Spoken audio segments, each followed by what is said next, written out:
All right. Hello, everyone, and welcome back to a brand new stream here today on this lovely Wednesday, November 5th. We don't have much time, but we're going to use that time wisely. We're going to play a game that we probably should have played already in October, whatever. November is just October part 2. We're going to play Dead by Daylight here, and with me I have a teacher, and of course good friend as well. 𝐶𝐻 wants to help me learn the game a little bit. So 𝐶𝐻, welcome in. Hello. Thanks for joining me here today. I have no idea what Dead by Daylight is in its details. I know the basics now. I just did the, basic tutorials. And of course, I know like the basics of, hey, we have 4 survivors. They got to get out of that level. And there's a killer running around and like just wanting to stop you all and sacrifice you to the entity. That's the basic. But, considering this game has been out for like how long? 10,000 years?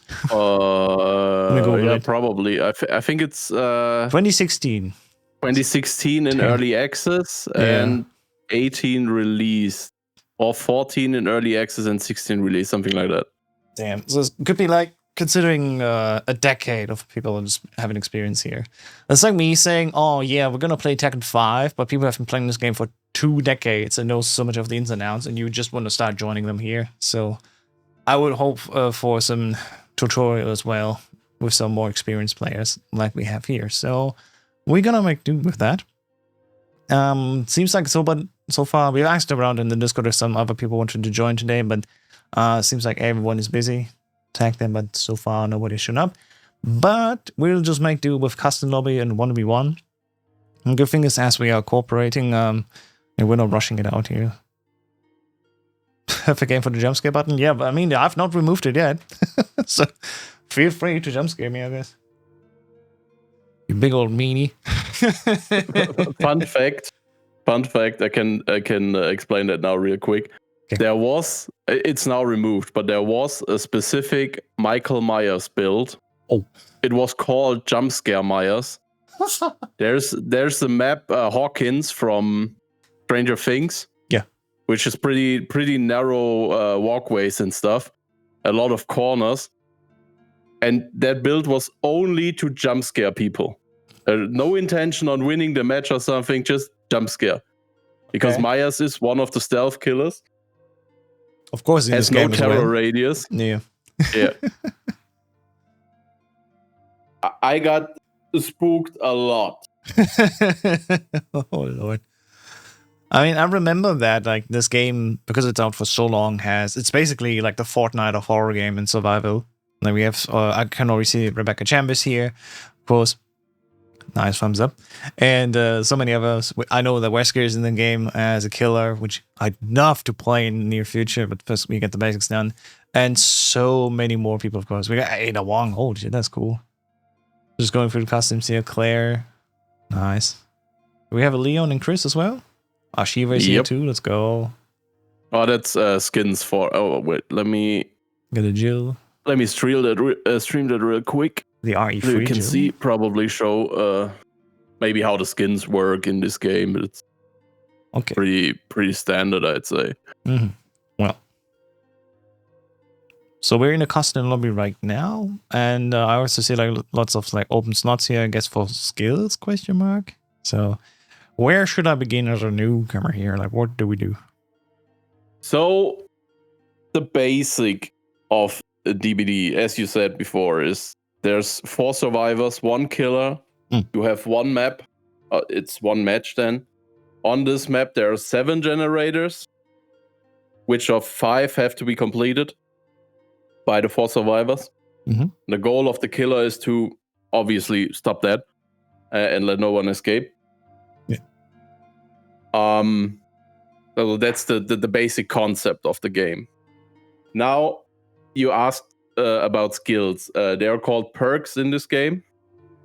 And every character, every single one, has 3 perks they bring with them. Okay.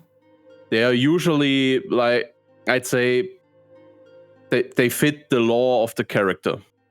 Mm-hmm. For example, I don't know if you've unlocked him already. Could you check, please, if you unlock David?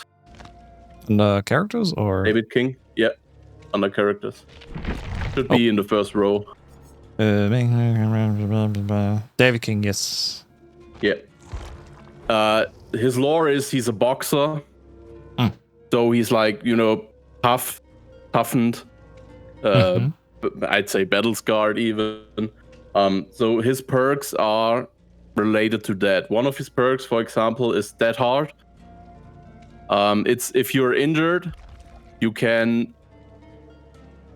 Although I should start another thing. There are 3 states for survivors, or 4 states actually. Okay. The first state is healthy. That's just you start the game, you're healthy, cool.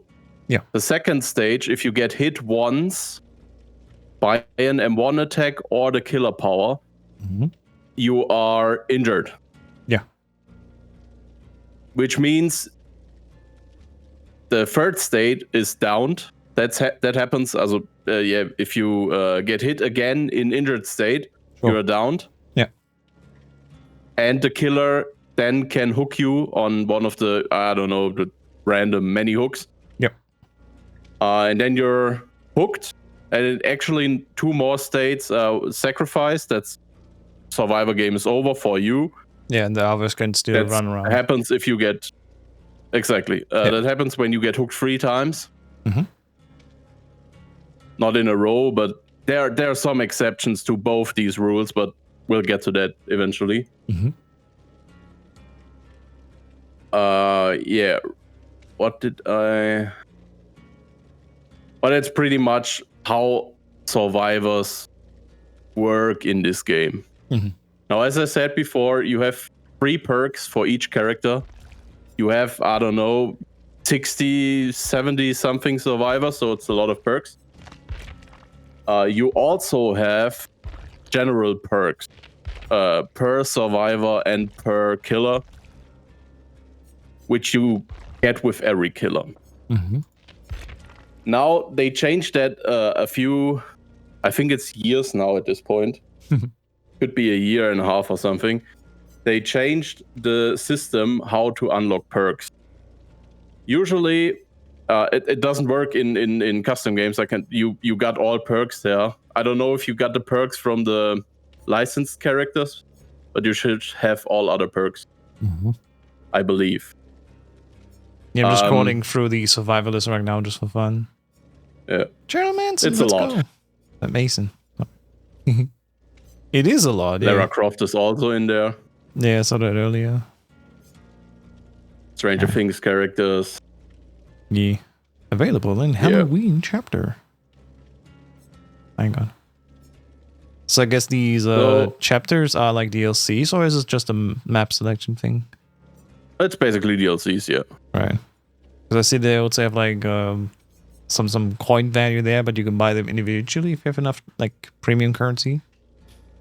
Yeah, store currency. There are 2 ways to. We can go over that real quick. Yeah, there just are 2 ways to purchase characters. One is Auric cells, which is real money.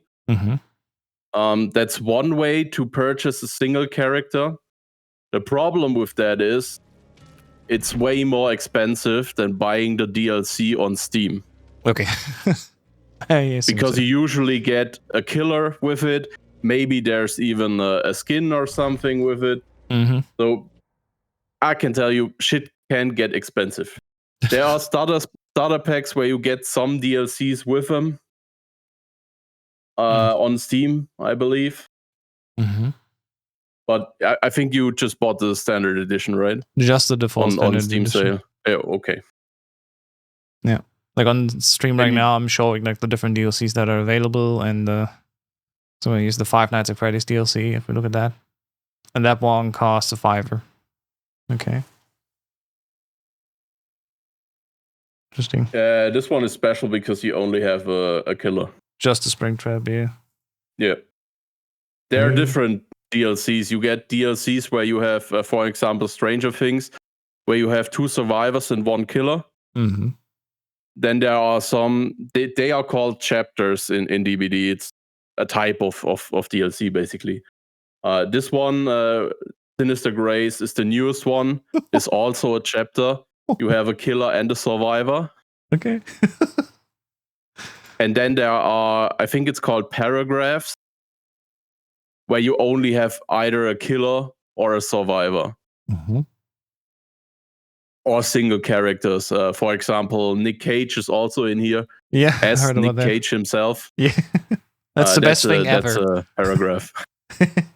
He has voice lines, actually. Voiced by Nick Cage. I see all. There you go. Oh, man. 37. Yeah, there are a lot.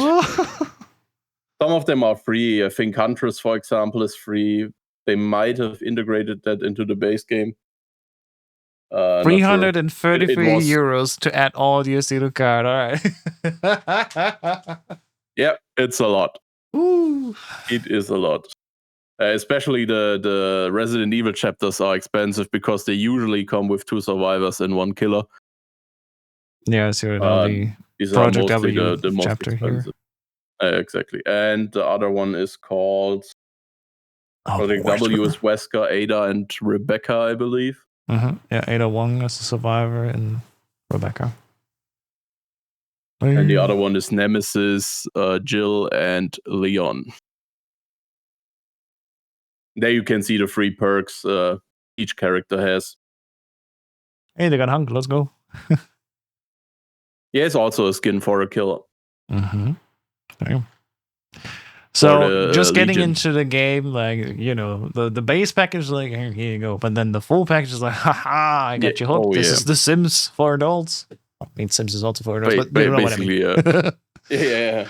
Oh, jeez. Oh, fuck. It can cost a lot, but it's also, if you understand the game, it can be a lot of fun. It can also be a very toxic place. I can warn you of that already. There are a lot of toxic people in DBD.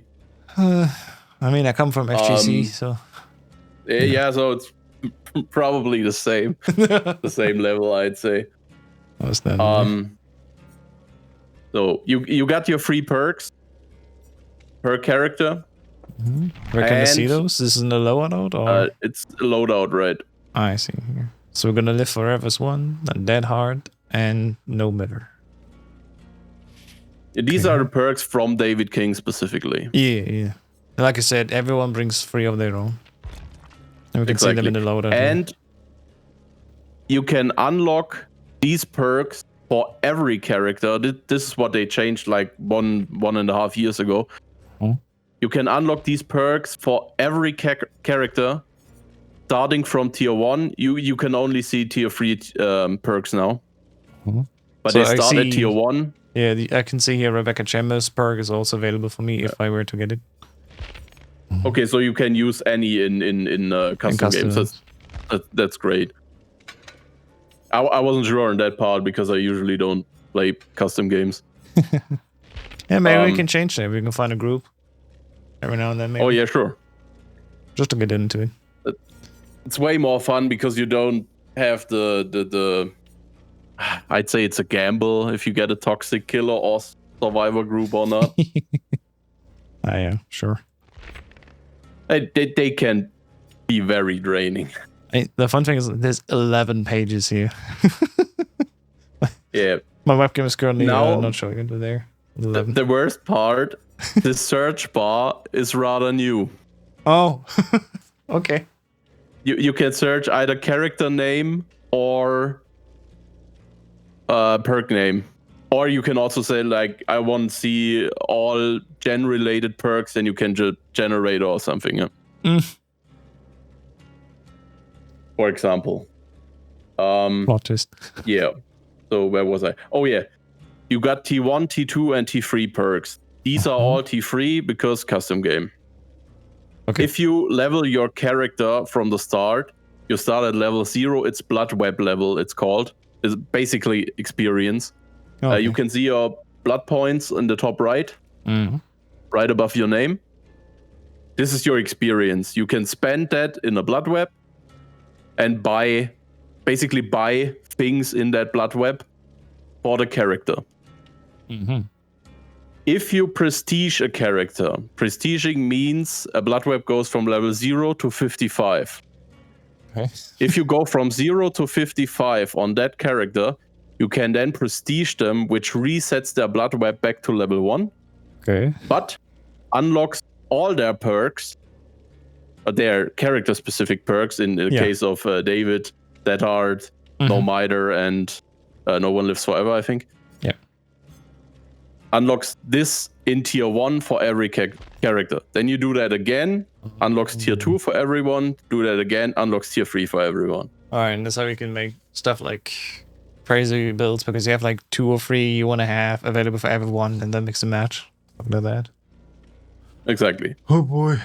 Let's go deeper than Call which of is Duty. also... it can get complicated. It might take a while till we can play a game. We will play one, for sure. Yeah, for sure. I might cut the explanation short if it gets too close. The question is, so since we're here, let's say you go killer first and I'm survivor, what would be like recommended perks just for fun, for shits and giggles? So, I'd recommend, for a beginner, definitely use Windows of Opportunity from 𝐇𝐚𝐮. Windows of Opportunity shows you the location of windows and pallets. Yeah. We will get through what windows and pallets are in, I think also doors, closed doors. The ball locations are revealed to within the 32-meter range. Okay. Exactly. Shows you these things on the map. Yeah. If we're in the game, I tell you exactly what that means. It makes more sense already. Yeah. Second perk I'd recommend is Decisive Strike. It doesn't really matter for the game now because you can't trigger it. Yeah. Has you need to be hooked once, and then the killer has to down you again and pick you up again within, I think, 1 minute. Or the perk deactivates until you get hooked again. Okay.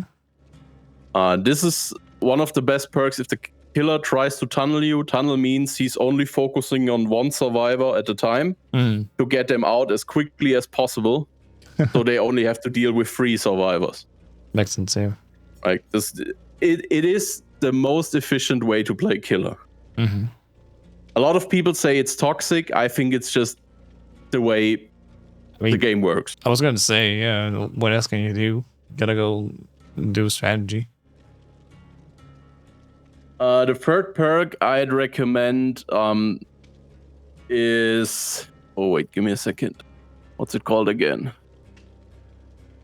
Dead Hard, but that requires a bit of game sense, I'd say. Because also, you can't activate it in this game because we're only one-on-one. Dead Hard is... there's a... I didn't mention it at the start, but there's another... Oh, what's it called? Another state a survivor can be in, which is mending, or mend state. This is... You have a bar above your... in the middle of your screen, basically, below your character, which ticks down slowly. Boy. If you stand still. Yeah. If you don't mend this bar, it doesn't move if you run. Okay. So you're fine if you're running, but if you don't mend this bar while standing still, you will get downed, even if the killer isn't near you. Okay. There are some killers, for example, Legion. I mentioned Legion earlier with Hunk. Legion's power is he can injure you and mend you at the same time with his power. Okay. It sounds crazy, but it's really not. It's pretty balanced. They got this part. That part gives you the opportunity if the killer is trying to hit you, so you have to watch the killer's model. Yeah. Like pan the camera behind you and watch the killer's model. If you see them start to swing, you press that hard. And then you get also the mending debuff, but you get the speed boost from getting hit. So I didn't mention that earlier. If you get hit the first time, so go from healthy to mending, injured. You also get a speed boost, so the killer can't just Hit you twice and you're down. Yeah, that's what I saw in the bot match when I tried the killer and then the full boss round. I hit one of them and like, they were running over like, oh, okay. Like, it makes sense to give them a chance to escape, you know. And so with that hard, we can do this when looking at him. It would be... you don't have to necessarily look at him, but it's a guess game if you don't look at the killer, if he's hitting you or not, or when he's trying to hit you. There are a few ranged killers, Huntress, for example. You played her earlier. You could probably see if she's holding her axe up and trying to throw. You see the animation when she's trying to throw. You could then use that hard to cancel out the throw and get the speed boost and mending state. Wow. The last perk I take, me personally, if I play solo queue, which I mostly play, is 𝐸𝐮𝟓. It's pretty much a necessary perk for solo queue, I'd say. Aura reading ability. Exactly. Aura reading means you see the aura of the other side. So if you're a killer, you see the auras of survivor. Aura means basically their model. Like a wall hack, I'd say. It looks like a wall hack. And from the survivor side, you see the killer. Yeah. Yeah. These are... A lot of them are meta perks. So you will see, especially these four, a lot. Okay. That's the maybe 𝐸𝐮𝟓 less. Sure. Because, you know, you don't need 𝐸𝐮𝟓 if you're a full group, for example, because you can just communicate in Discord. But I take these perks for now. Sure. I mean, it doesn't matter for our exact moment here in the custom game, but in the future is a good recommendation to like, hey, these are the 4 perks that I give you, and these are the reasons why. And then later, I mean, I can only use them right now because I have them available, you know, in this custom game. Later, I won't have them, but this is, for example, something I could strive for to unlock later down the road. Makes sense. Exactly. Maybe you can see 𝐸𝐮𝟓, it just says perk, and under that it says David King. This means perk means this is for every survivor unlocked by default. So you don't have to prestige anything to get this on every survivor. Yeah. You still start on level tier 1 for this perk. Of course, yeah. So that stays the same. And then you see the winners of opportunity, 𝐇𝐚𝐮 and decisive strike is Laurie Strode. So I'd say we switch to not spectator, killer. Is there any killer you'd like to see? I don't know. I'm just looking at the rest that's still available here in the loadout, because not just perk, there's also an item here apparently. You got the first aid kit, flashlight, scribbled map, toolbox, fog wire, broken key. Like, there's so much in here.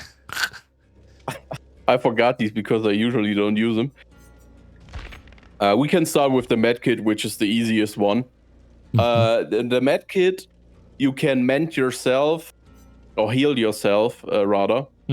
Or others with the med kit. It's context sensitive. So if you're near a survivor, another survivor that's injured, you will heal them. Or if you're alone, you can heal yourself. These things have charges. Yeah. With the brown med kit, you can only heal yourself once and the kit is done. Yeah. There are ways to replenish them, but we don't go so far for now. It's perk related. There are perks where you can hop into a locker and replenish their charges. I think up to 90%. Oh wow! Yeah, I'm just seeing like there's also add-ons for the first aid kit, so it can go quite deep here altogether.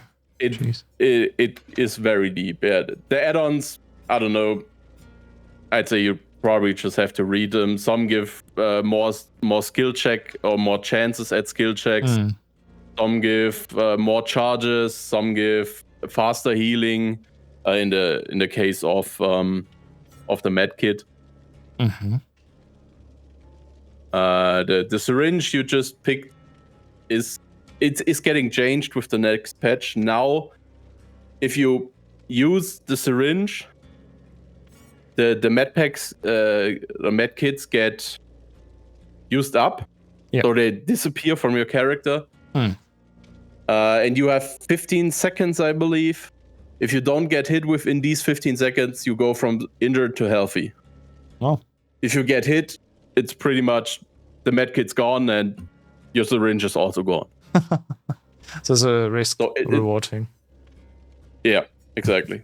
The same with the styptic agent, which is that flask thing, the purple flask thing.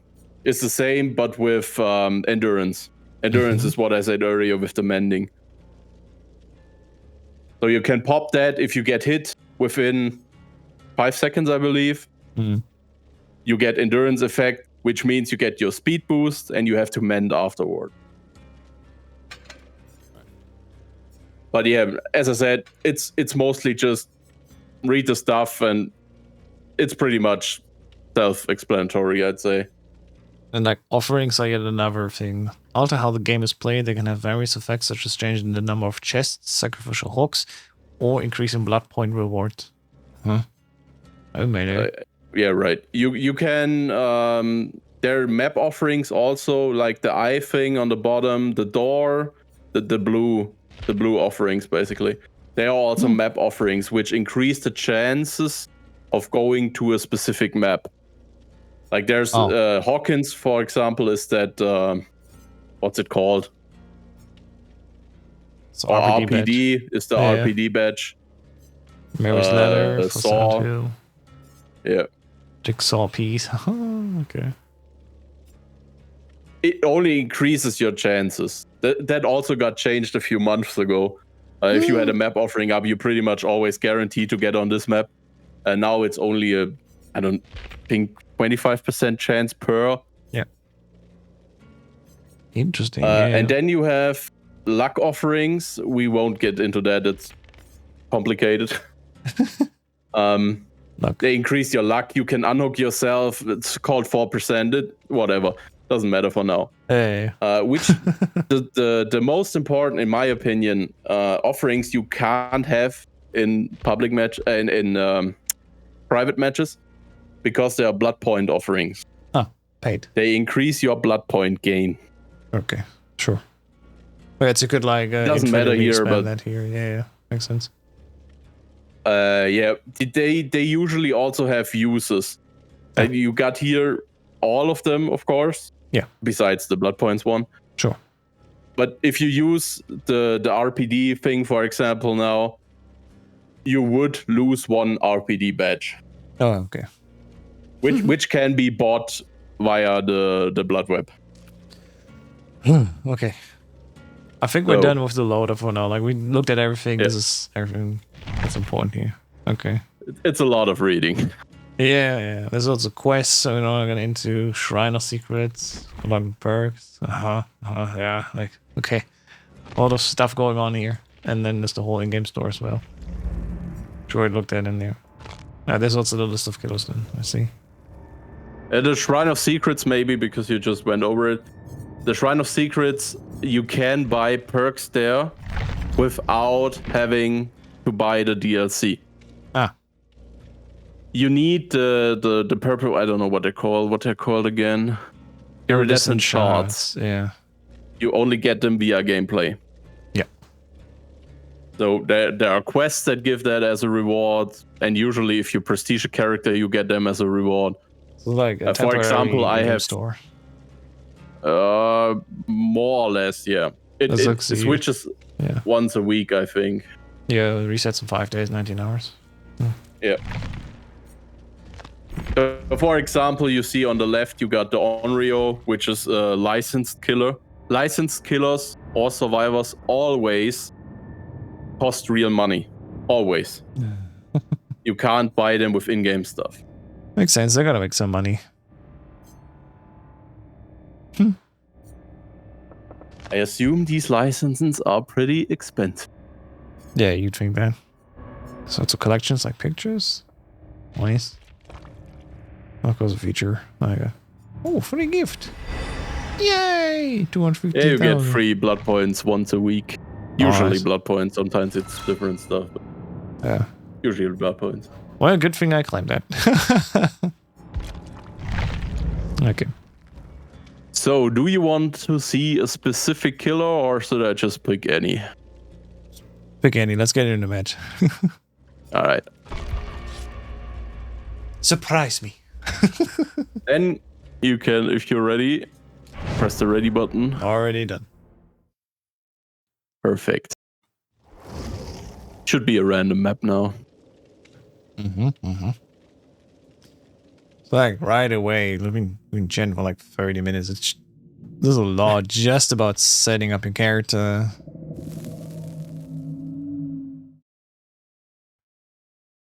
It is very front-loaded. I mean, to be fair, it makes sense that that's the complicated part, whereas the gameplay and strategy, in theory at least, outside of the perk users, you just gotta repair a lot of stuff and then get out as a survivor, or as a killer, prevent the survivors from exactly doing that. Oh, we already got RPD, nice. Yeah, thanks to one of the worst map for killers. So, right, I already see you. So, what do we start with? I explained earlier what pellets are. These are pellets. Yeah. You can chase me and go around and then... throw it over and then you run can away. slam them on top of my head. So I get stunned for a few seconds. I think it's 2. There are also perks which lower that number and increase the number if a survivor has a specific perk, but thing for another day. So now the only thing I can do is either break that pallet, which I won't be doing for now, or I try and get around and hit you from this side. I'm gonna turn the audio down because since you're looking at me the whole time, it's very... It's pretty loud. Like, oh my lord. It gets worse when you get chased. Not getting chased currently. You also break enough every now and then. My internet so bad now? So it's not just me. It's the same internet problem. Apparently, just before I went live, I was just doing the bot tutorial, and we've been already chatting in Discord a little bit. And I had like delays in Discord for like 500 milliseconds, and I'm like, oh, is that just my wired connection? I switched over to my cell phone again for tethering, and that seemed to be fine. And now maybe Code has the same issue. Oh, God, what's going on? With it's German jumping internet? between 30 and it was 600 before. Now it seems pretty stable. Yeah, because like earlier you were definitely like it like literally your voice was jumping, but instead of boing, you just went like you were saying a word and then it for like a second it was just like delay. So already playing in German internet is a horror game. Yeah, it's Vodafone for the win or not. I got a teabag. So where was I? Teabag is the greatest. Look at that. Look how quickly you can teabag in this game. You can even teabag faster if you press alternating the right alt and control on the left. If you alternate these 2 buttons fast, you can teabag faster. Professional level teabag. Oh my god, okay. So, where was I? Right. You usually, as a survivor, try to hold the killer for as long as possible. Like, you try... you are for 4 people, right? Not the killer can only chase 1 person at a time. Ideally, yeah. So everyone spreads out, and then one keeps them on them and is like, you're following me, haha, fool, the others will do the task. Exactly. Yeah. So, you would try and hold this pallet for as long as possible. Not only it's down now, and we could find another. Here's another pallet. Yeah. Well, usually, as a survivor, you try to hold this pallet for as long as possible, both when it's up and when it's down. Like, oh no! We'll just keep running around and until you get like too close, and then like, aha! Now I gotta use it. Then. Eventually, you can either use it to stun the killer, which I wouldn't recommend at the start. It's best to use the pallet to to get distance from the killer. Of course, you get the most distance if you stun him, because then he also has to break the pallet and get stunned. But he also could just get around and hit you like this. Like, this is a pretty unsafe pallet, where I'd say this one is a pretty safe pallet. Yeah, that's fair. Because it's way harder to hit you there. Because you could just stand on the left side of the pallet. Like when you go over. One second. Oh. Can I go over? I don't think you can go over with him. Now try again. Yo. Yeah. Yo. So if you stand on this side of the pallet, like this one, I can't hit you without either breaking the pallet or going the other side. All the way but around. if I go this side, you have a lot of time to go over the pallet again. So I have to go around again, right? Yeah. Just, whoa. Hey, that was not open in the original game. Oh, there are a few things that are not like the original. All this orange stuff here. That's true.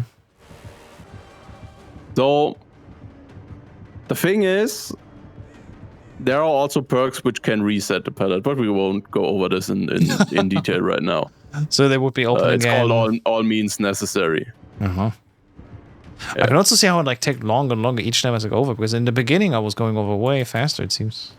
No, I just if you sprint before. Yeah, just sprint shit. Okay, that makes sense. Oh, let's find a real window real quick. Where do we have a window? You got windows of opportunity on. You should see a window. Here's one. Yeah.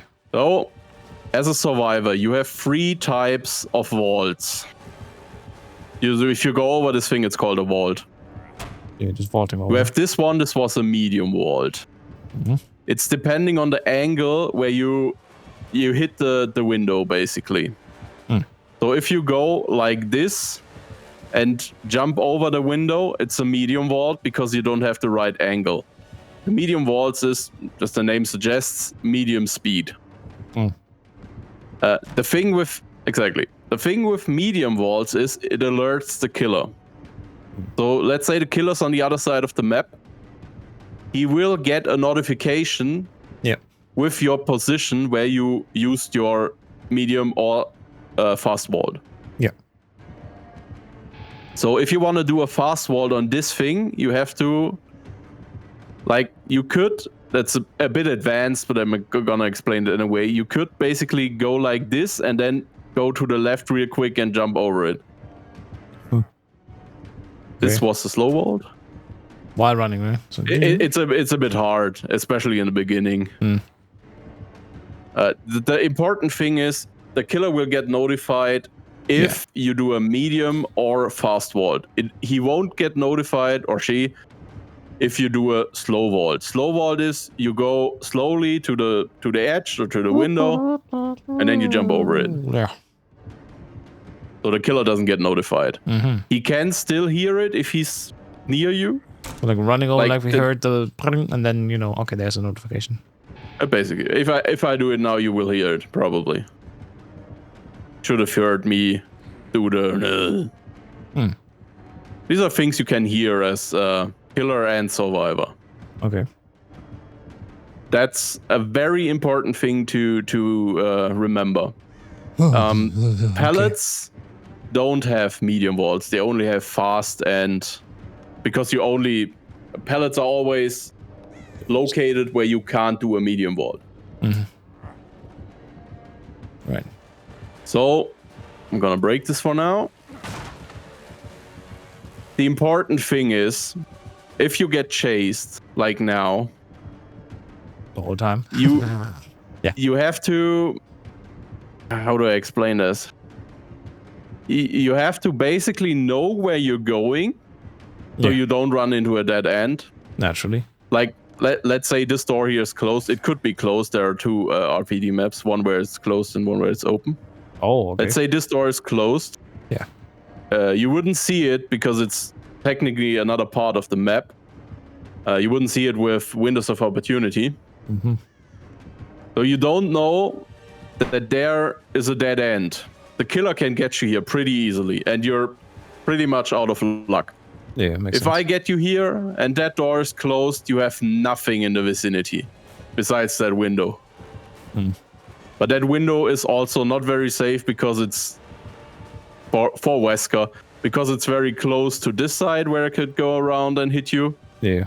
Or the other side, which is also pretty close. So you have to watch where is the killer, and you have to more or less predict what could the killer be doing now. Is he gonna use his power? If he's near, he's usually going for the M1 if you're already injured. M1 is just normal hit. Yep. M2 is the power. Yep. Mouse and keyboard terms. Right. So what's best thing to show next? Oh, my internet is cutting out again, I think. Yeah, just for a moment. Oh, it's gonna fix itself. That's nice. Yeah, I mean, in general, I think... Yeah, that's better. Yeah, I need to, like, get to know all the maps and at least RPD a little bit for playing the games. But yeah, it doesn't mean a lot. Oh, no. Still a lot has changed. The thing is, with maps in DBD, there are maps that are procedurally generated, which means they have a set of tiles they can spawn. For example, they're called Jungle Gym or TL Wall or Killer Shack. Maps like RPD don't have a Killer Shack, for example. Killer Shack is a very strong tile. It is random how the map is generated, but there are maps that are pretty much always the same. Yeah.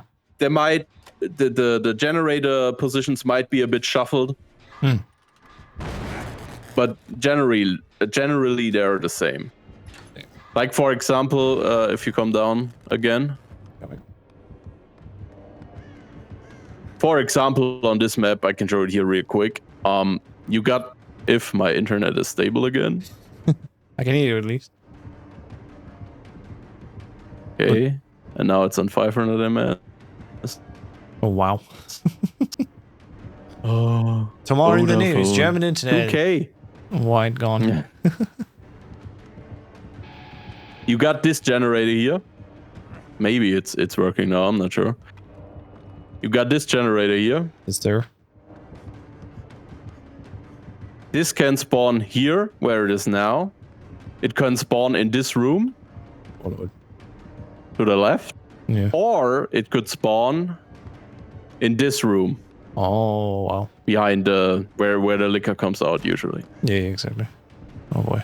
So they are the layout of the map is the same, but the generators are shuffled. Maybe some pellets are shuffled. Yeah. But the layout itself is on RPD, on the Saw map, on 𝐿𝐭𝐞𝐮, always the same. On other maps, like original maps mostly, Macmillan Estate, for example, they are always shuffled. Like you could get one where you have really strong tiles, especially really strong connected tiles. But there could also be one where you like have only dead ends and all the stuff is in the middle. So let's wait for my internet again. Sorry. That's fine. Yeah, I'm just trying to check it out, like where else I can go in this map here. Yeah, you can explore a bit till it fixes itself, hopefully. They definitely have to open up a lot more slots just to make it possible to slip past the killer. Yeah. I mean, in general, you would not run around necessarily, I would assume, as a survivor, because you leave that scratch mark on the floor where the killer can see you. So we can't show on screen, but like just imagine the floor would be like right behind me where I'm running. So it's not like like the usual where you just run everywhere. Like actually the strategy, they just slow walk and decide where to go. Right. Should be good now. At least on Discord it's green again. In the game it's red. Yeah. So one more thing maybe. Before we could, because it's already kind of getting late already. Yeah. We could try and do 2 one-on-ones. One where I try to catch you, as fast as possible, and then one where you try to catch me. So you can see how I'm not a good survivor, but how a survivor that has some experience handles one-on-ones, or especially if he gets chased by the killer. They get chased by the killer. Sure. You can finish that gen, so you can see how that works. I'm surprised there's no the skill thing check. with gens, while you're at it, they're coming. Okay. They will be there. They are pretty random. You can get like 5 in a row back to back, or you can get like none for a minute, and then you get all of them at once, or they're spread out. It's random. Yeah. One key question I had is when one of the gens is actually fully restored, can you still like kick it, or is it then safe basically? No, it's safe. Oh, so like once the gen is done, it's done. Yeah. Okay. Get ready for 1 second so you can see how it is if I kick it. Yeah. So I explained it earlier, but off stream. A killer can only occur, let 8 regression events occur. A regression event is he either kicks the gen. Yeah. That's one regression event. If he uses a perk like Ruin, Hex Ruin, which automatically, once no survivor repairs a generator, regresses this generator. But it can be cleansed because it's a hex totem. Oh. A perk, basically. Yeah.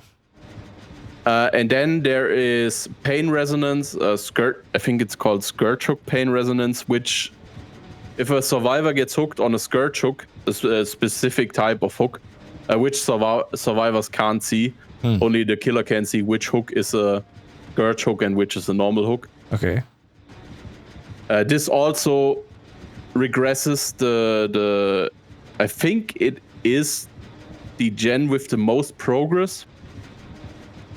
This is also, every single one of these is a regression event, and there can only be 8 per generator. Per generator. Because okay. Per generator, right? Not over the org. That would be a bit excessive. Okay. Where was I? Yeah, right. 8, and then you can't kick the gen anymore. It's blocked for the killer. Ah, the so there's a point that the survivors can gen. just say, like, we're just gonna use this one now because it's unkillable. Right. You don't usually get that far into a game. It's very, very rare to happen, but it can happen. And now it's safe. So now you finished the gen? Yeah. Which means this one is done. I can't do anything to it. Right. Usually I press spacebar to kick it, but nothing working. Nothing's going out. It's also important to note, as a survivor, it's especially important if you have a stealth killer. Yeah. The gen gets louder the farther its progress is. Right. And also important, if you finish a gen as a survivor, the killer, if he's on the other side of the map, he also gets notified if you finish the survivors finish the generator, and then you get like bing, this one's done. And then you know, aha, there's definitely at least one there. Let's say you finish that gen in the bottom there. This one. And I'm like, let's say I'm here. Yep. I see a red outline of the generator. Yeah, a little more. We will go over that sound in a bit. Yeah. I see the outline of the generator. If you finish it, it basically looks like an explosion at that point where the generator is. And then I can't see it anymore. So the killer knows the moment you finish it, which generator is done. Right. Oh, Lord. Of course, a survivor has to be on the generator. So if you finish a gen, the killer knows where you are at this point. Like most likely just go there. Right. So I think that's the basics, let's say. Now, one thing, because we heard it sound here. Where are you? I'm in the armory. Oh, the armory. Lockers. Yeah. What do you get for cleansing You're a totem? at a totem. That's perfect. Yeah, you get the same points you would get if you get chased. There are 3 types of points, but it's also not really important. These, you saw that totem was just like 3 skulls and nothing else. Yeah. There is one other type of totem. I saw which replaces these totems. Yeah, okay. Sorry. This is the hex totem I said earlier, hex ruin, for example. Yeah. If you cleanse these, it's called cleanse if you destroy a totem. Yeah. If you cleanse these totems, the killer will also get notified, but he loses a perk. Oh. He usually loses this perk. So let's say the killer only has hex ruin, or there are perks where you can save a hex and blah blah blah. But it's the usual DBD thing. Yeah. Hex undying, for example. Yeah. The killer gets notified that you destroyed it. So he also sees the aura of the totem. Yeah. If it's a hex totem, you go. I don't see the totems if it's not a hex. Like, okay. I hope I explained that right. Absolutely not, but totems are totems. Totems are totems, and if they're hex totems, the killer can see them. Right. That's basically the gist of it. That's enough. Oh yeah, there's another set of heads here. Let's see. So if I just sit here and cleanse this, then you lose a perk, if I understand correctly. If it's a hex perk, yeah. If it's a hex perk, okay. But regular totems, they just give points. They just give points, yeah. Fair enough. You can see it, the totem is burning if it's a hex totem. Oh, that's how you can visually tell. That's why I was going for the visuals of the totem. Yeah, I understand. You can definitely see if there's a hex in play or not. Yeah, seeing all the regular totems are just some heads. If there's a fire on there, I think we can tell. Correct. So if you get back to me again, we go over 2 last things, and then we're gonna try to 1v1 2 matches. Maybe go into a public match as well. Oh lord, we'll try. You coming in center? Yeah. Bring me downstairs. Follow me. There are also these lockers. Right. They basically have the same rule you have with pallets. You can go into a locker slowly and the killer won't get notified. Oh. He could be around the corner and see you going into that locker, and he knows you're in there. Yeah. And you can go into them fast and the killer gets notified. There are also perks that negate that stuff. You know, TBD. Yeah. If you're in that locker, and we're gonna use that now, and the killer grabs you, no matter what your state is, you're automatically on their shoulder. Ah, okay. So which means you skip find you the injured part. and pick you up. Exactly. Okay. If you skip the injured part and you skip the downed part, you automatically get picked up. So that's the risk of going into that mini safe room, basically. Okay. Correct. I'm gonna pull you out of the locker now. Yeah. So you can see how it looks. Sure. And also how it looks if you get carried by the killer. Yeah. There's no point in hiding. Yeah, some killers also have voice lines.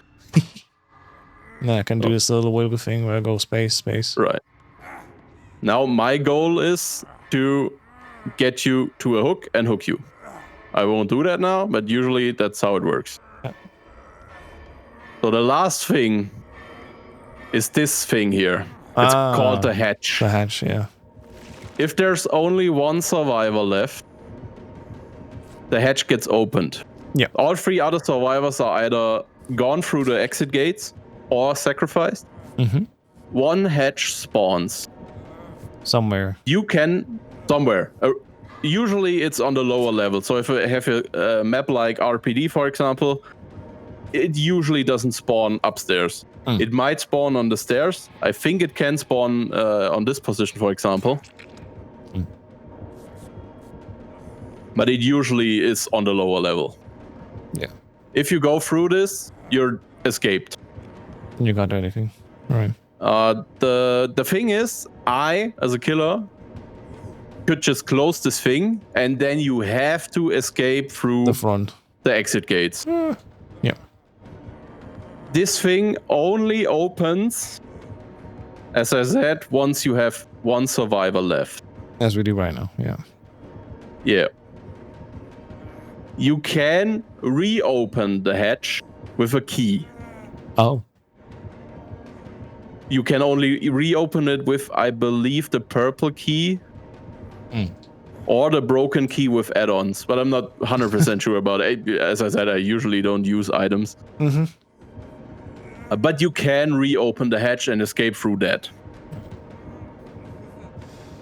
Once, I will close that now, so you see how the endgame collapse works. Right. So I close this, and then the endgame collapse starts. Oh, Lord. This is a, I think, 2-minute timer where you still have time to open the exit gates. Follow me. Go to one exit gate. Are these also randomized, or they was in the same location? On RPD, there are 3 locations where the exit gates can be. This one is always here on both RPDs. You have East and West Wing. And then you have one location I'm looking right now. On this wing and on another wing, I think it's on the left side. Oh, okay. But this one is always here on RPD specifically. They are randomized. Then we So just now need you to can open the... escape. Yeah. Exactly. So also running fine. You can like pull it down almost immediately, but now there's a whole loud alert coming. And then I assume you as the killer can also see where it is that's been opened. I could see that if I'm up there, for example, I could see that you're opening it because of the red lights above. And then there are a few tips. I will Mori you soon, so we see the Mori. Mori is if the survivor gets downed 2 times, or you're the last survivor alive, you can get Mori'd by the killer. It's a special kill animation. Oh. we will show that now, and then we go into the 1v1. So I got now the option to kill or pick up. Yeah. If I kill, we will see the Mori.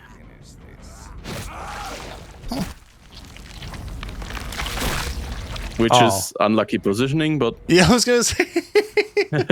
And on the wall. And is that then? No one. Every killer has their own special Mori. Oh. Worth it. And now, this is also a very important screen. It doesn't look like it, but it's very important.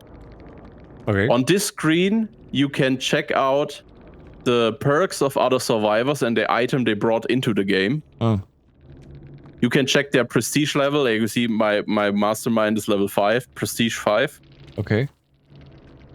So you see, like, does this person play a lot? Is he new? Yeah. Stuff like this. You see the add-ons the killer used. If you play Survivor, I'd recommend every game, at the start of the game, you think, what perks could the killer have? Yeah. There are a few, just like with Survivor, obviously, there are a few meta builds. Yeah. Which you will get every second game. Sure. Or every third game. So it's basically countering the killer, ideally. Whatever he, as an advantage, Ideally, wants to yeah. have, we want to like negate that advantage. Or even get a counter advantage for ourselves. Correct. 7D chess. You don't see the perks of the killer from the start. There are some, like, as I said, hex totems, for example. You could spawn in front of a hex totem, which is pretty unlucky for the killer, but it can happen. I was gonna say. Well, guess I'll take that. Okay. And the best thing to learn DBD, if you play solo queue or with other people as well, is to watch the perks after the match and the add-ons. It's important. The complexity in DBD comes in a combination of these things. What perks did the other side use? What add-ons or items, in the case of survivors, did the other side use? And of course, this is probably the hardest part. The what's it called? The power of the killer. You will learn the power rather quickly because it's their main thing. Okay. Like, let's say, for example, you have a Bubba Sawyer from Texas Chainsaw Massacre. Yeah. He has a chainsaw. This chainsaw can one-hit you. Meaning we're skipping the injury upon and getting immediately down. Correct. When you get downed, you don't get picked up. Okay. So this is the most, in my opinion, the most important part. You read what the killer had, and you try to understand what that build does, or what's the goal of the build, basically. And you take that knowledge into your future games. Okay. There are a few perks you can see from the start of the game which they have, which also means automatically, like let's say you spawn near a generator. Yeah. And the generator's blocked. Yeah. Like they have these entity tentacles around them. Oh, okay.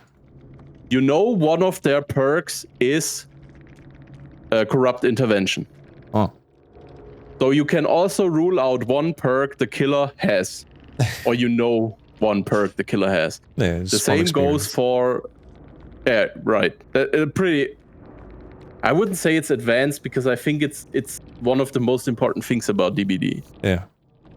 To know what the other side has, so you can play around it. Sure.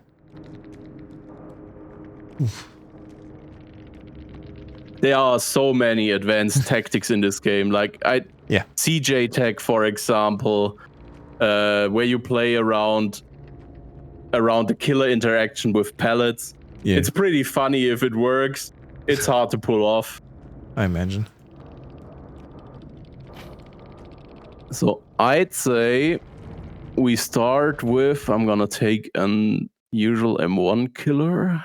I'm gonna take, let's take the shape. Michael Myers. Not really M1 killer, wait.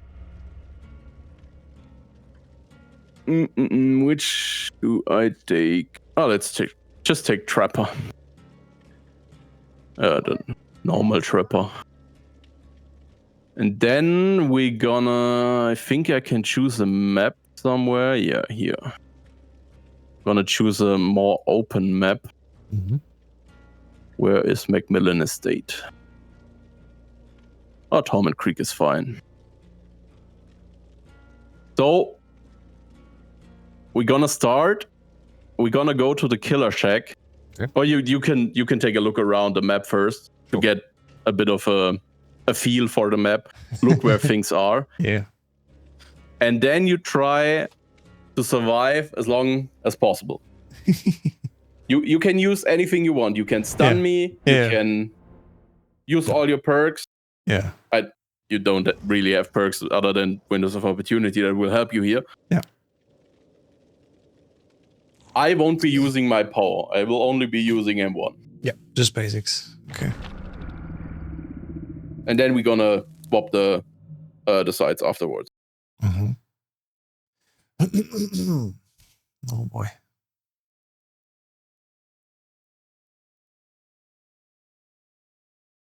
So I guess what we're doing now is like one of the key aspects. Just running away, and then if I'm being found by you, which normally, you know, my task will be split along 4 people entirely. So it's like, shit, the killer saw me and I gotta hide, I gotta get away. Correct.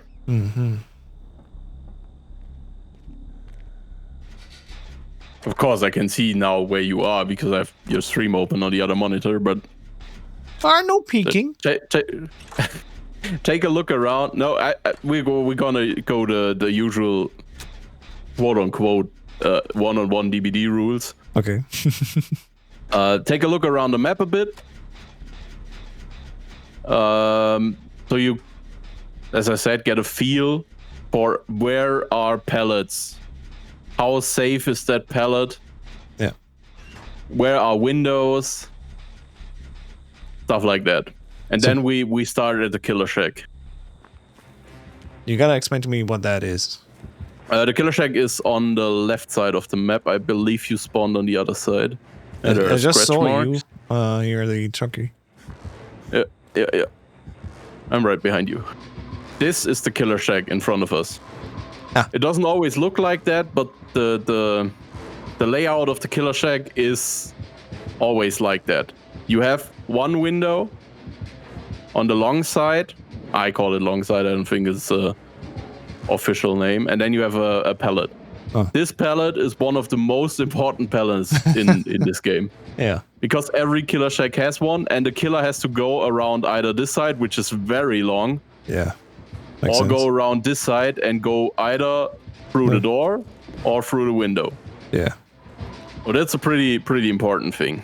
So it's like one of the core aspects in the design. And when I see like, okay, the killer's on me, ideally almost you want to like run here and like, all right, what's the option? What's the option? Side, leave, and then doing the next move. Yeah. What most people do, it's hard to explain because I can't see third person killers, usually first person. Yeah. But what the let's say you're here as a survivor at this corner, basically. Yeah. And I'm the killer. I know you're there. Now you could stand like this, so the killer doesn't necessarily see you. But I can see it like, oh, well, but you can see him. Yeah. The goal is, it's also dependent on the killer. Like you can't really do this with killers like Nurse or Blight or ranged killers, because they can just throw the hatchet at you and then you're injured just or snap down. You. Yeah. These things are called check spots. Just spots where you have the most coverage of the tile you're at, where you can see so the like, most things. Ideally, if as a survivor, I'm also like peeking around the corner, like, are you there? No. Okay, can move on. Okay. If you know you're chased by the killer or the killer is near you, then it's always advised to use the check spots before you. Like you could what's it called? You could escape the chase before it even starts, basically. If you know the killer is like on this side, yeah, just coming around. but like, the killer doesn't necessarily know you're here, you could just stand there and wait for the killer to either pass or go around this corner. It's not a lot of what's it called? I think it's nuance, which goes into playing DBD as either side. Yeah, but the advantage is I can have the third person advantage, can look around corners and stuff like this. You can't, so I can strategically also like go somewhere and unless you're stream snapping right now, which I hope you don't, like you don't know where I am. But of course, I'm in the shack here, I'm just waiting on. Right. Hey, I also heard the locker. You can hear the locker door opening and closing when you're close enough. So even if I didn't know you were in there, I would have heard it. Okay. Damn it. So, actually one thing, because we're here and it's here. This thing here is the basement. Ooh. The basement is the most dangerous spot on each map. Okay. It's always either in the main building, so like every map has a main building and a killer shack. Okay. Besides a few exceptions, like I said, RPD, the Saw map, and so on. Yeah. There's only one building. You can't put a killer shack in RPD. Yeah, makes just sense. too dense. So it's either in the killer shack or in the main building. In this case, the main building is that tipped over. I think it's called a water tower. Ah, yeah, I see. This is called the main building. In this level. And this is killer shack. Ah, yeah. Let alone the terminology of like the different locations. I see. It's important to know, not for beginners necessarily, but as soon as you communicate with others, where are we going? Exactly. Where's the killer? Yeah. Where's the killer going? Where are maybe, in case of Trapper, where did he lay some traps? Yeah. You're gonna go like trap at main building. Okay. Right. He trapped, I don't know, usually as a trapper you trap windows or pallets. Yeah, because just as I'm vaulting over, like you're chasing me and I'm vaulting over the window, like, ha! You've been traveling. Oh, fuck. Yeah. And then I got you. yeah. That's the metagame, basically. Correct. Let's go over the 1v1 real quick because we only have 15 minutes left. Yeah, you gotta go soon. The rules of the 1v1 are the survivor starts here. No, other side. The survivor starts at the pallet.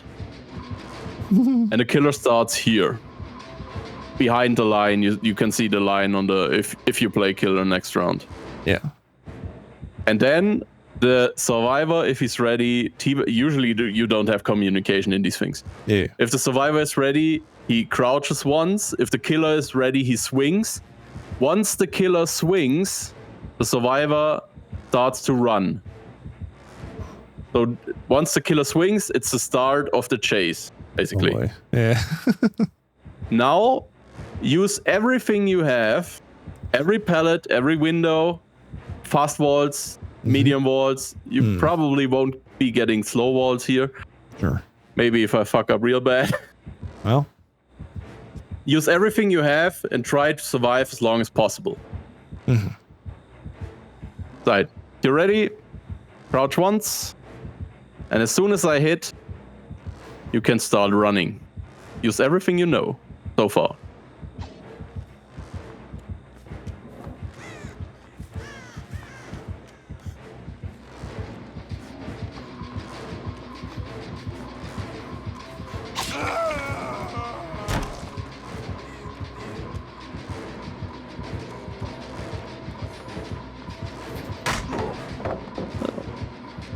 It wasn't bad. It was fucking close.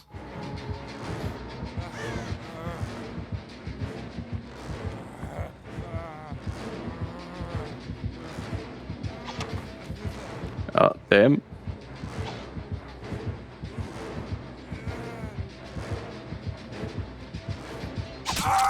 And I heard you there. So the thing I did, you might have seen it around the corner here. If I look at you, you see my red this little cone in front of me. What I did on this tile specifically, I try to move backwards so you won't see where I'm looking. Yeah. Because you see the cone has a pretty big range. Yeah. So if I turn around, I still hear you because you're injured. Yeah. If I turn around, you won't see it. And then I can like basically moonwalk backwards and then turn around fast and hit you. So this is the now let's reverse roles. Gonna see the Prepper Mori real quick. Nice. Yo. Okay. That's at least something we can do now, like without the worries about any MMR differences and stuff like this. Just getting to know a little bit of the levels or the general idea of the levels because they're generated like this. And then I can practice a little bit getting away. Okay. The menace. Alright, so. Correct. So I hope my internet recovers really quick. I'm on 5K ms right now. That's a bit much. I was wondering if you heard me even. Yeah, I heard you. So how can I go? It didn't really drop. Okay. Correct. I have to switch survivor first because there's only one killer. And then how do I get to it? And then it's on the left. You can switch to spectator first. Oh, and then do this eye thing, and then to killer. Oh, correct. All right. Take any killer you want.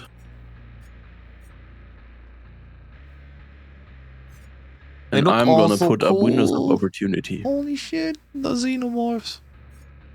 Most of them are. On you. MSS. Chucky is the only killer that has a third person mode. Oh yeah, but he's small. He's small, yeah. This person perks hacks 2 can play friends till the end, batteries included. He gets faster on complete generators. Oh boy.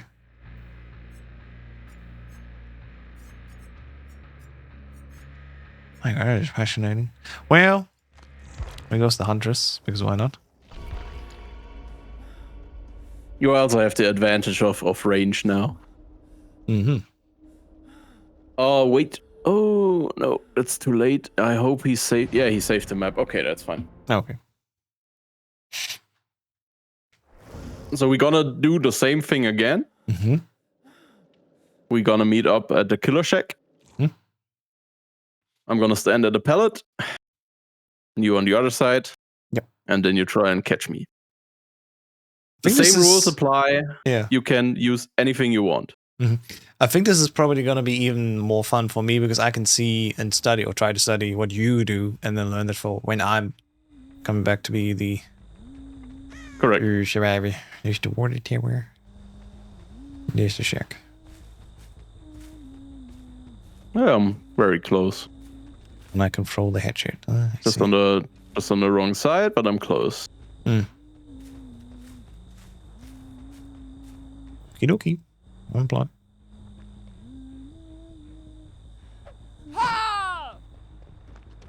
Wait, that just does delay me a lot.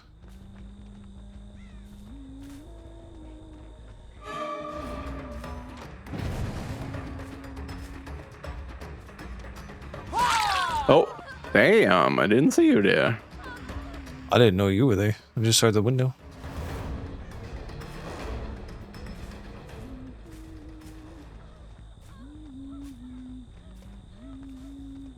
You can also use your power if you want.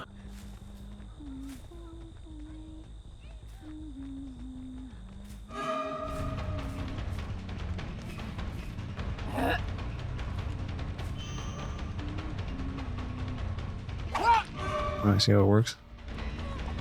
Oh, not too far away, see.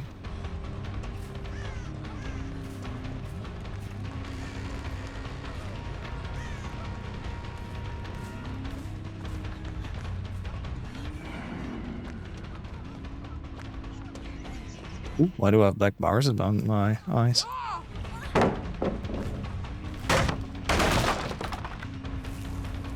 Maybe that's like a perk thing.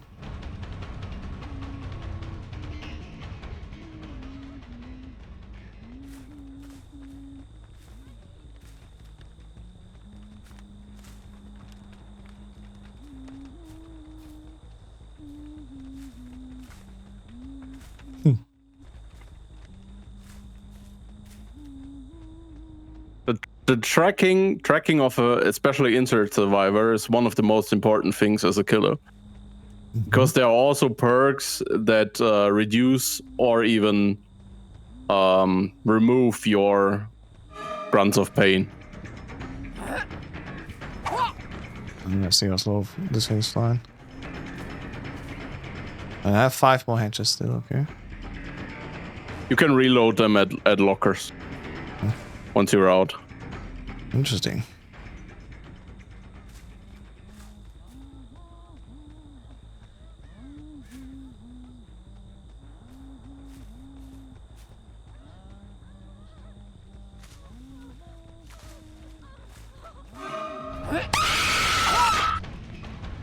Flags, fuck you. Jump scared me.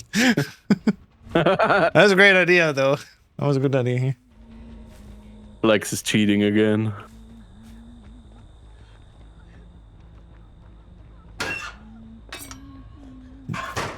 Oh, yeah, I can see it. Just open the... Second, there you go. If you're already full, you just open the locker. Oh.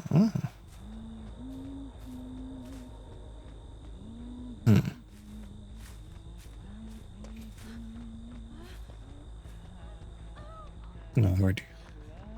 So you can hear the survivor when they're already hurt.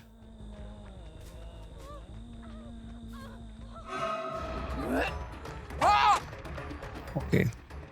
Doesn't matter if I long click or short click, it's always a slow wind up.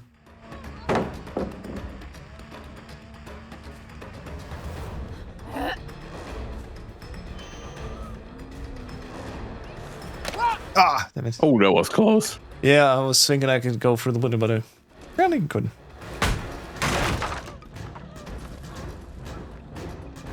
Peekaboo.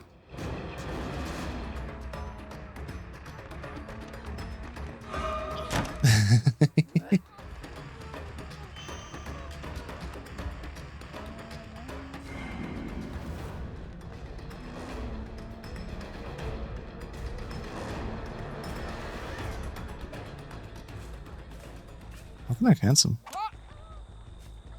Can I even cancel?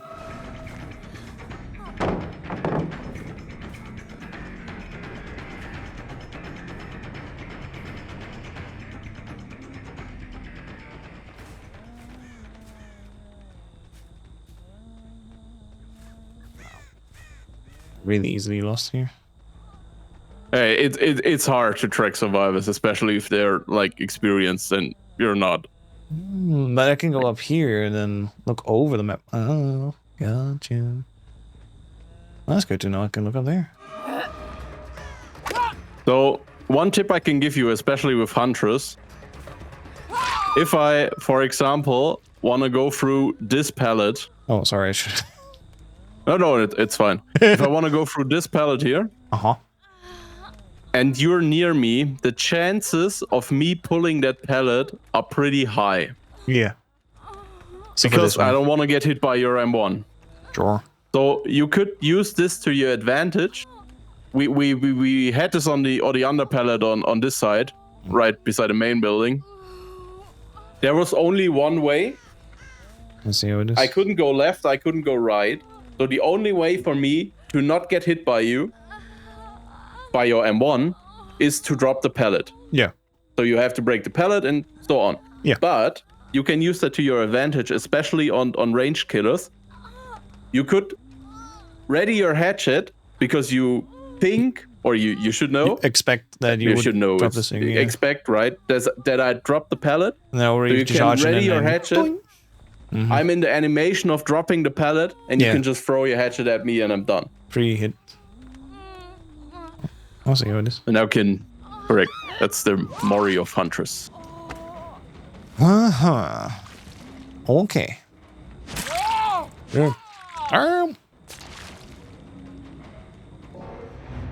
You can also watch the Moris in the store, I believe. So you could see all of them, even if you don't own the killer. I mean, I was gonna say that's definitely a good selling point then. Sorry, if you get this killer, you get this Mori. Isn't it cool? Yeah, sure.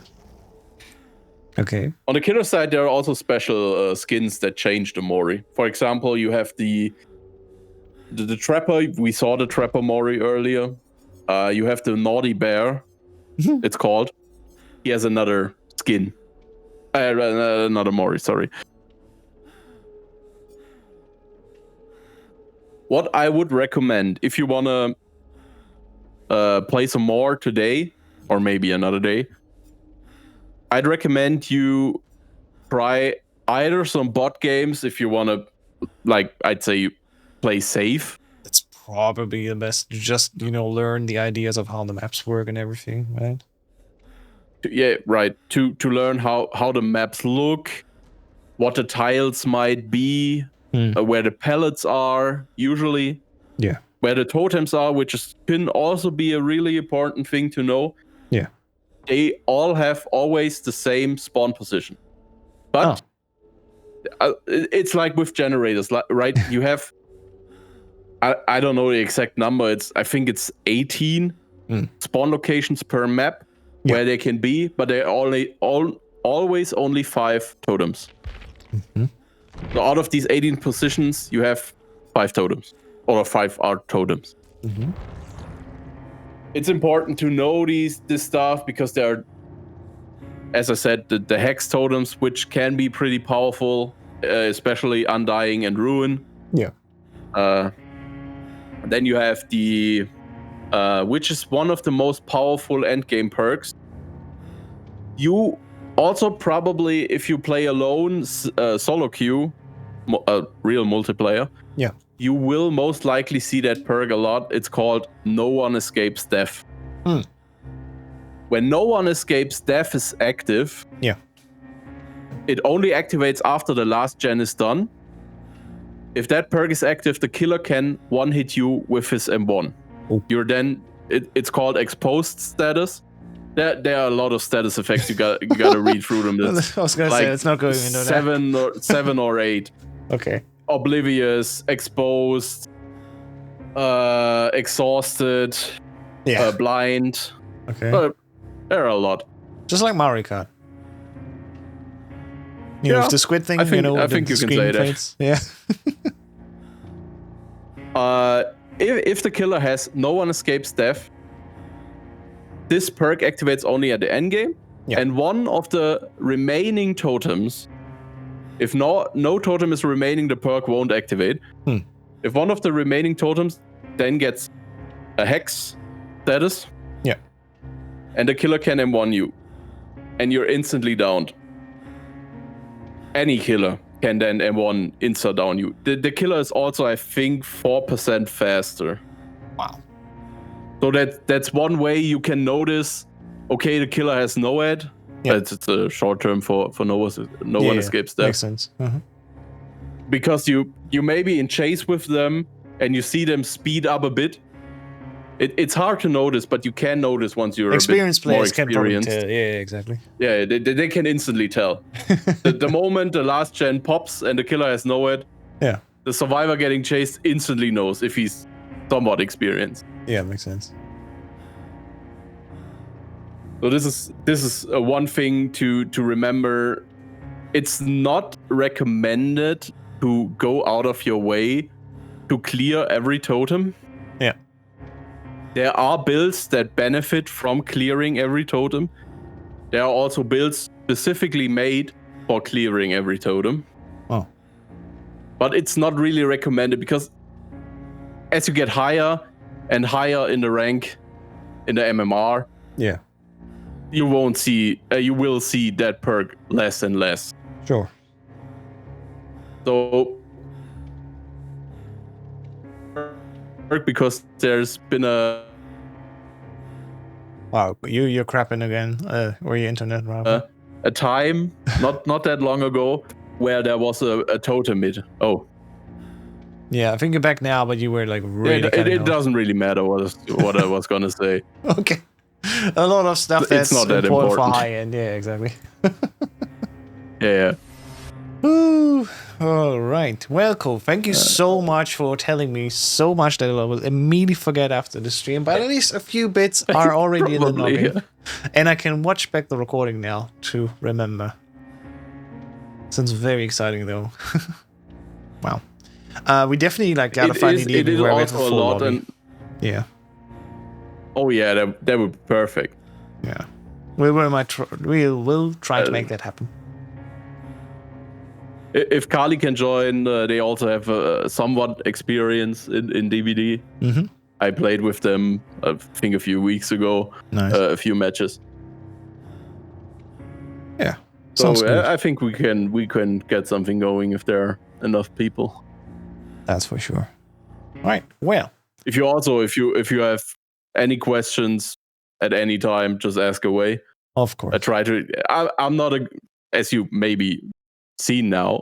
I'm not very good at explaining things sometimes. I think you were doing a great job by just showing stuff like, hey, look at this is a low thing or the high thing, and this makes noise. And then just the chase part alone, like the playful, like what we want, just get into it a little bit. That helped already a lot of the basics. And then it's just building up the experience basically, like any game any of the day. Yeah, right.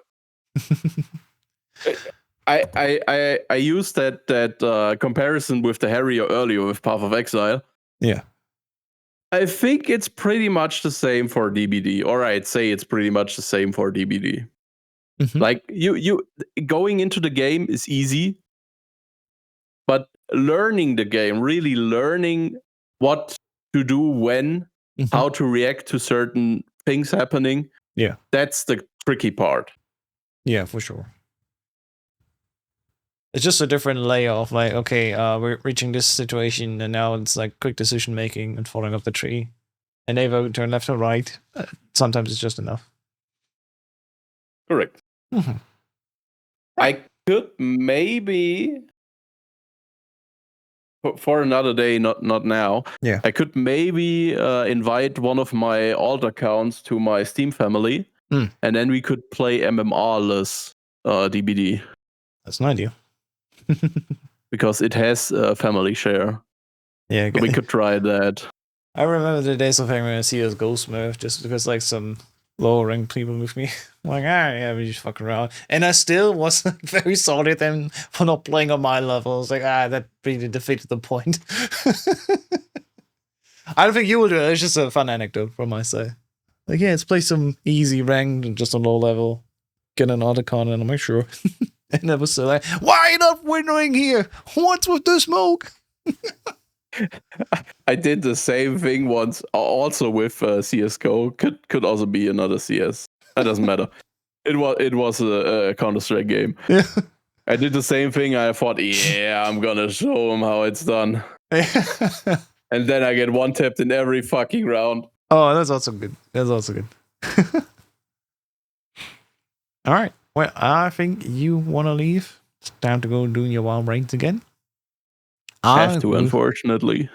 I will take a look at a professional level 1v1 match now. You really put me on that. Like, I want to see how the pros do it. So that's what we're going to check out here. We have the Pedro vs. Rocket match. It's the DBD League from 2025. 1v1 finals. It's going to be exciting. All right. Enjoy. Thank you for inviting me. Yep. And if you have any questions, as I said, just ask away. Hit you up, yeah. If this gets to be more of a common thing, we're going to make a chat about that, and it's probably easier also to organize another session then together. Sounds good. All right. Have fun. Good evening. Bye-bye. Enjoy your evening. Bye.